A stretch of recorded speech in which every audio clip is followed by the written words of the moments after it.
You know, it's pretty wild when you stop and think about it. Right now, at this very moment, how many people are trying to learn English? It's not just a class in school anymore. It's a massive global movement. So today, we're going to dive into this worldwide phenomenon, this Englishmania, and figure out what it all means. This quote from a TED Talk by Jay Walker just nails it. Learning English isn't just about being able to travel or order a coffee. It's becoming the tool, the shared language we use for global collaboration, for trying to solve the world's biggest problems together. So here's our game plan. First, we'll get a handle on the sheer scale of this Englishmania. Then, we're going to zoom in on one company, also called Englishmania, to see how they do things, their teaching style, and their network. And finally, we'll zoom back out and think about what this all means for the future. All right, let's get into it. What does this mania actually look like? 2 billion people. Let that sink in for a second. That is more than a quarter of the entire planet. And what's really interesting here is this isn't some big country pushing its language on everyone else. No, this is the world pulling it in because people want to be part of that global conversation, talking about things like climate change or poverty or global health. To put it another way, think about the other languages we all kind of understand. We've got mathematics, right? That's the language of science. We have music, the language of emotion. And now it really seems like English is stepping up to become the world's language for solving problems. Okay, so how does a huge trend like this actually play out on the ground? Let's take a look at one organization, Englishmania, and their whole philosophy, which is summed up perfectly in their motto: when one teaches, two learn. So what is Englishmania exactly? Well, they're working on two sides of the equation. On one hand, they're a teaching academy for students, but on the other, they're also a recruitment agency that finds native-speaking teachers for other schools. They're basically tackling this from both the supply and the demand side. Pretty smart. And let's come back to that motto, because it says so much. When one teaches, two learn. This isn't about a teacher just pouring information into a student's head. It's about a mutual exchange. The idea is that the teacher gets just as much out of the interaction as the student does. It's a really cool collaborative way to look at education. But, a great philosophy is one thing.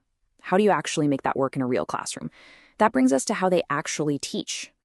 They use something called Communicative Language Teaching, or CLT for short, and the name really says it all. Instead of just drilling grammar rules into your head, the whole point is to get you ready to actually communicate. It's all about real interaction, with the student at the center of everything. So let's break that down. First off, the teacher is more of a guide, a facilitator, not some lecturer standing at the front of the room. The real focus is on students talking to each other, using authentic materials. Stuff that was actually written for native speakers. It's all about bringing your own life into the classroom and building up your speaking skills first before you get bogged down in heavy reading and writing. And this is a perfect example of that philosophy in action, their mascot, Vinbot. Now, look at the word they use, English coach. Not teacher, not instructor, a coach. That single word just perfectly captures that whole idea of a supportive guide who's there to help you succeed. It's brilliant. Okay, let's zoom out just a little bit. Because a company like this doesn't exist in a vacuum. Their network, who they work with, is a huge, huge part of their story. They have built up this really powerful network by partnering with some of the absolute biggest names in education. And this isn't just for show. It gives them access to amazing teaching resources and evaluation tools, which, of course, is a huge win for their students. We're talking about giants here, like Oxford University Press and Cambridge. In fact, their relationship with Cambridge is super tight. They're an official administrator for the LinguaSkill test. That is a massive stamp of approval, a sign that they really meet the highest standards.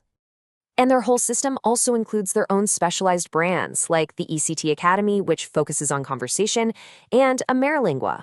This just shows how they tailor their approach. They get that different people have different reasons for learning, so they've built out programs to meet those specific needs. So this brings us full circle, right back to the big picture. And it leaves us to one final, really important question. What's the end game here? What could this global Englishmania ultimately lead to? I mean, when you have 2 billion people all trying to learn the same language, you have to ask. It's a powerful thought, isn't it? If we could all communicate better, more easily, across all our borders, could we get better at tackling the huge shared challenges we all face? Because at the end of the day, this is about way more than just learning a language.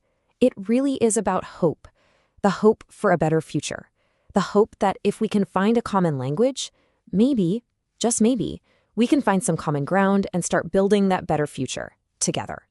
A pretty powerful thought to end on.